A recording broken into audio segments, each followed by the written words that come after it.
Story of the time my friend made me lie to my parents. So I was either 15 or 16, and it was one of the first time that I tried. So we did a lot of that, and then we went back to her house. I started to get really paranoid, and it felt like I was floating, and every sound that I heard felt like it was echoing. I ended up getting so scared that I texted my mom and asked her to pick me up and told her what we were doing. My friend ended up seeing my phone and started freaking out. But my parents were always laid back as long as I told them the truth. And I told her that, but she still freaked out. So she told me to call my mom and tell her that we were pulling a prank on her so that I could stay. You could tell my mom thought I was lying because she was like, okay, well, I'm still gonna come pick you up. Mind you, I was supposed to sleep over. But my friend really didn't want me to leave. So she came up with this great plan. She told her little siblings to go up to my parents' car when they got there and pretend to be laughing because they fell for the joke. And my parents are not dumb. And her siblings were not actors. So my parents end up coming, like, for part 2. Story of the time my friend made me lie to my parents, part 2. So my mom was not falling for it. She was like, no, I'm gonna come pick you up. So she gets to my friend's house. And like I said, my friend did not want me to leave. And she didn't want to get caught for...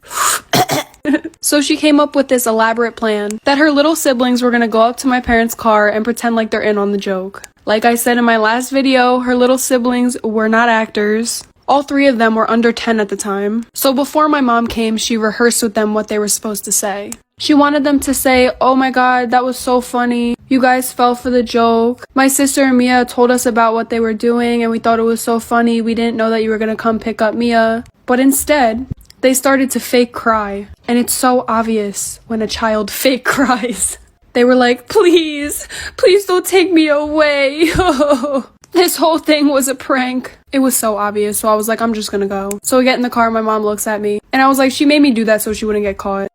You guys! So I was digging through my old notes, and is it just me, or did everybody else go through a stage where they thought that they were gonna be a songwriter and singer? Because I found an old song, and I actually found 2, so if you guys like this one, just let me know and I'll post the other one.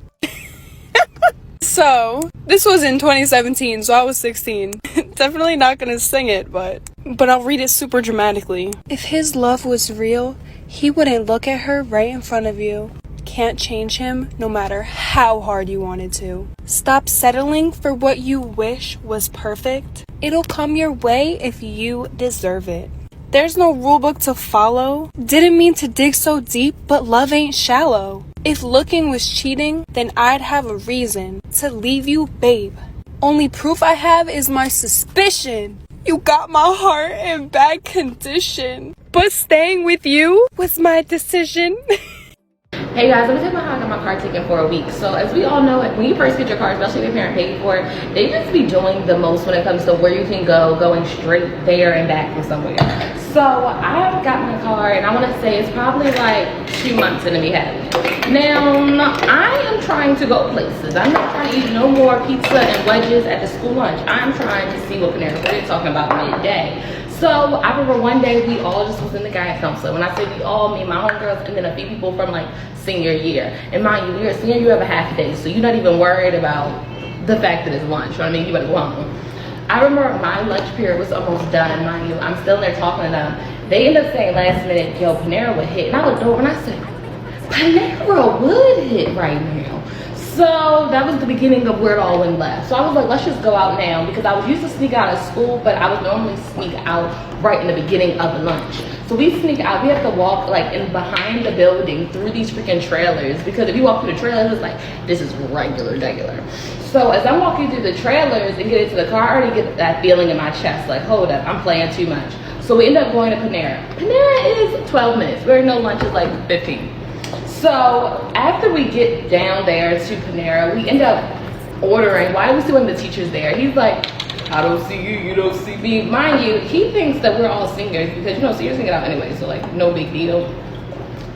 So we end up getting our food coming back. Y'all, I didn't even make it all the way back to the school. I was in the parking lot, and and my homegirl that's with me, she was a call from her mom. Ring, ring, ring. I just look, I'm like, fuck. So she tried not to answer, and then I called her again, and she answers, and all I remember is my homegirl face dropping, and I just hear yelling through the phone, ah, you know how moms be. And then she was like, get off the phone. I was like, you better get back in that school. So she get off the phone, why do mine call me? And I'm just like, Like, we're really just done for. So she's calling me. First thing I think about is, I'm a girl, I'm gonna just stay on my period. I had to go get a tampon. Like, I had to go get a pad. Like, maybe that's why I'm out here, mom. You gotta get that big right down.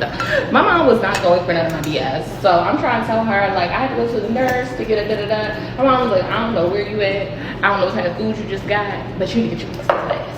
So at this point, we're still in the car in the middle of the school. Like, we're not even in the school yet. So we start going through, right? We have to go through the trailers again. So we get all the way through. Why I end up stopping at the nurse's office to get a pass. She's acting all, I don't want to give you that because I know you don't really need it.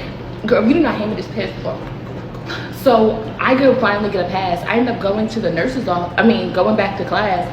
Why is my teacher still on the phone? She's on the phone with the principal now, talking about, if you ever do this again, I'm responsible for you. Girl, you're not about me. And I ended up getting my car taken when I got home, and I was like, what the I do? Hey guys, I know it was the very first time I ever got chased by the police. So me and my homegirl, we were in high school at the time, and I remember us saying we were gonna go to this party, and so she ended up picking everybody up from their house. It was like 2 other girls, so it was 3 of us, keep track. And we pull up to the party. Now we ended up getting there early, not even knowing that we're getting there early, because I guess, well, now I know parties don't start when they start. They start like 3-4 hours after. So we pull up, so we end up going upstairs. It's a hotel party. Y'all remember back in the day when police were outside? Yeah. So we're upstairs chilling with like the host or whatever, and time progresses, and the girl ends up, one of the hosts ends up coming out saying, yeah, I got some edibles, da da da. So I already had my traumatizing experience from the Rice Krispie treat edible. So I'm like, I don't know, I don't want nothing to do with what you got going on over there.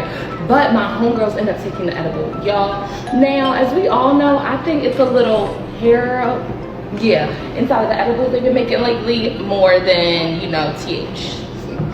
So she ends up taking it, y'all. When I say she starts to feel dead, so she's feeling dead at this time, and all we start hearing is the police banging on the door, boom, boom, boom. Now by this time, it's like 3 hours into the party even happening. Our homeboys already came, we taking pictures, we're just having fun, but we don't even know how lit it is downstairs because we're at the top floor of the hotel room. So the police are knocking, people start running out. Y'all, when I say I never jumped down steps like that, well, probably when I was like 6, but I was jumping down the steps. So we jump all the way down the steps. We end up leaving out, because one of those hotels slash motels, kind of like a hotel's like apartment.